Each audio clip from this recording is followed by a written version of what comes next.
I am Taft Love, and I am 45 years old. And I was 45 years old when I had my heart attack. So some friends and I had gone to Steamboat Springs, Colorado. It was September the 3rd of 2020.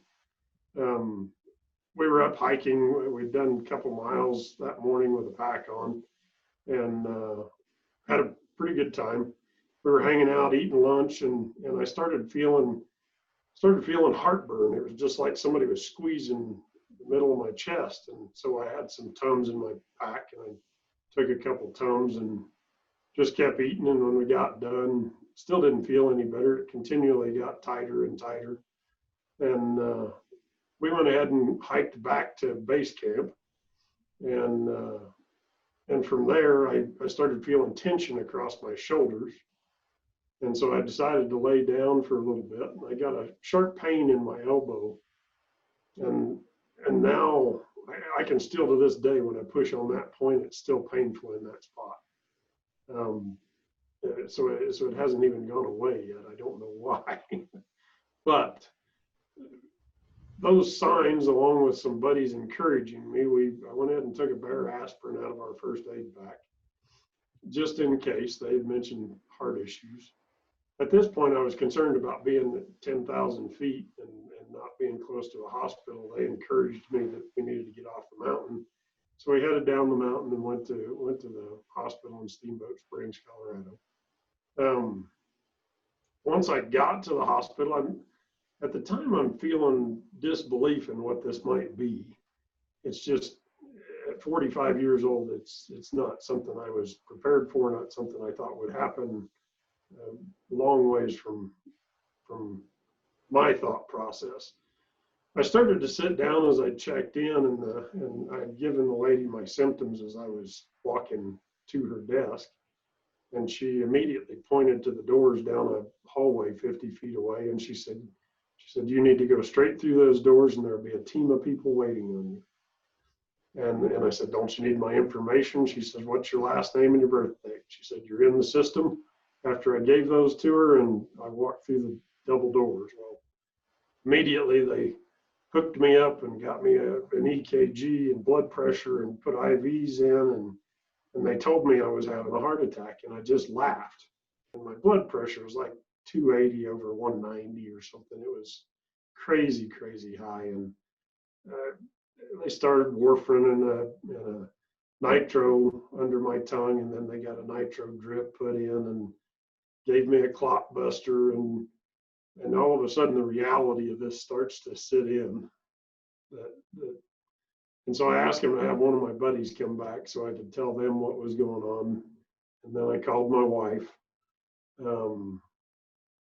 Still very much joking and laughing about it, thinking that, we'll get to the bottom of this and it's got to be something different. They said they were going to load me on the helicopter and send me to Loveland. And I said, okay. The helicopter was there in short order.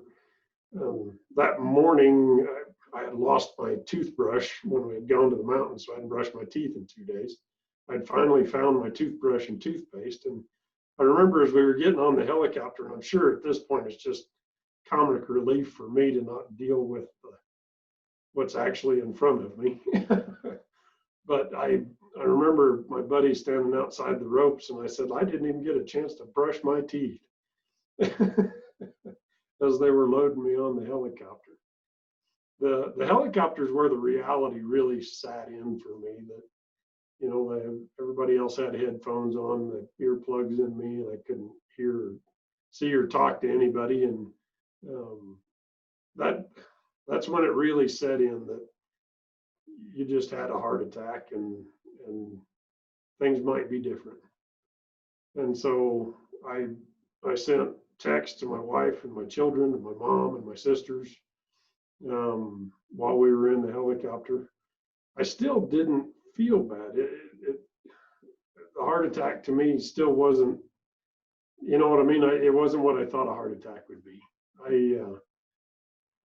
And so I tried to just enjoy the ride on the way to Loveland. We flew over some moose and We flew over Rocky Mountain National Park, and I got to fly the canyon in the helicopter going towards Loveland. And it was a pretty cool ride. We landed in Loveland, and they got me all hooked up, checked in, and immediately put me in for a heart catheterization. And the heart cath, I'd had one when I was younger because of left ventricle hypertrophy. I was 28 years old when I was diagnosed with that, and they believe I had caught something in Africa, a virus that had created that issue for me. And so I wasn't terribly afraid of the heart catheterization at that point. We got in there, and they repaired 3 blockages. The left anterior descending had a 90 and 100% blockage, and then the circumflex had 100% blockage. Also had 100% blockage in the diagonal and the junction between the left anterior descending and the diagonal. And so pretty plugged up. In the process, we had a little bit of a complication in there, and I ended up bleeding out of the circumflex artery into the pericardial folds at the top of the heart. It pressurized with the bleed in those folds and collapsed my left atrium. I only had about 10 or 15% of my atrium left. And then we had to kind of wait. And now the pain is horrific because of the pressure in there and the pressure on my heart. Ended up spending 7 days in the hospital. We got everything under control. The doctors were great. The nurses were reassuring, and I never really lost confidence in where we were at and where we were going. Extremely scary as we dealt with that. They were talking about having to split me open and go in and take the clot out. And is the clot inside the atrium or outside the atrium? Extremely concerning and scary time. At 45 years old, I'm dealing with something that I did not expect, was not planning. It was not. I own 3 different companies and have 3 children at home and a wife, and it was different. It wasn't that time of life for me yet, I didn't think. But here we were, and so we dealt with it. My family was awesome. I was able to lean on them quite a bit. The nursing staff was awesome. The doctors were very reassuring. It took about 3 months to help that clot go away. In the 3 months, we did several different echoes. We looked at it. As I regained about 85, 90% of my atrium, things went back to normal. My ejection fraction is back to normal. And so we go back in to finish the diagonal, the junction of the diagonal, and they end up sticking 6 more stents in me while they're in there. At this point, I've got a lot of swelling and discomfort. I end up about a month being down from just, to be honest, it's fear. I was afraid to do too much because I didn't want anything to move. I didn't want anything to change. I didn't want anything and so it really created mental issues that I never was expecting. And the mental side of it is probably the most difficult part for me to get through. It has been the most difficult part. One of the most successful parts of this for me, though, has been coming to cardiac rehab. Having them hook you up, check your blood pressure, check your O2 sats, make sure that everything is right, and be able to push yourself to be what you can be and who you were or who you should be is a huge comfort. You can make those advancements, you can push yourself to the limits, and you've got people there watching out for you, making sure that you're on the right path and doing the right exercise and not overdoing it. There are days that they ask me to slow down a little bit. We got to build into this. We can't go full right now. The doctors talked about, lifting weights versus cardio. The cardio is okay, but you change the way the heart delivers blood to the body when you start lifting heavy weight. So we don't want you lifting heavy weight right off the bat. A lot of different things that I hadn't thought about before, hadn't dealt with before, and really I wouldn't have had the confidence to do this at home by myself. cannot say enough about the staff at Cardiac Rehab for the confidence they've given me in being able to re-achieve some of the things I'm doing now. And I still have 72 more sessions the way it sounds. So I've got a lot more that we can accomplish before I have to go home and start doing this on my own. My family history is as my family has told me, there have only been 2 heart attacks.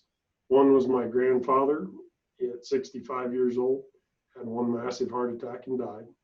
And the second was my grandfather's brother David, at the age of 46, had a massive heart attack and died.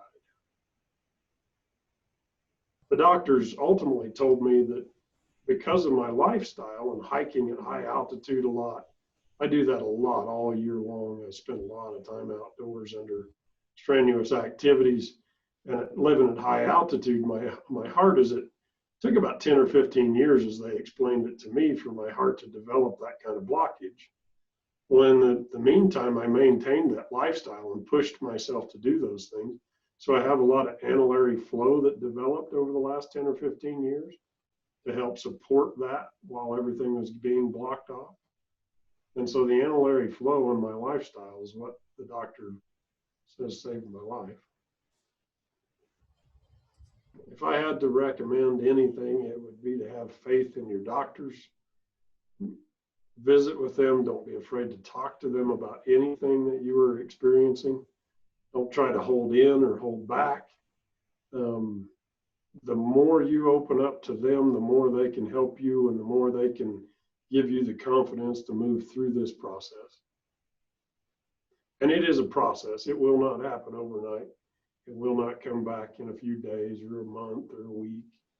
It is a process, and you need to work together and consider them partners in the return to your good health. So in the process, I just had my last 6 stints about 45 days ago. And so I'm not that far beyond. I'm only back into cardiac rehab for my 2.5 weeks at this point now. So we're still regaining the confidence and rebuilding that trust in my body. And it's an odd thing to say. I never thought I'd say it, but I have to learn to trust my body again, because I actually feel betrayed by it, if that makes sense.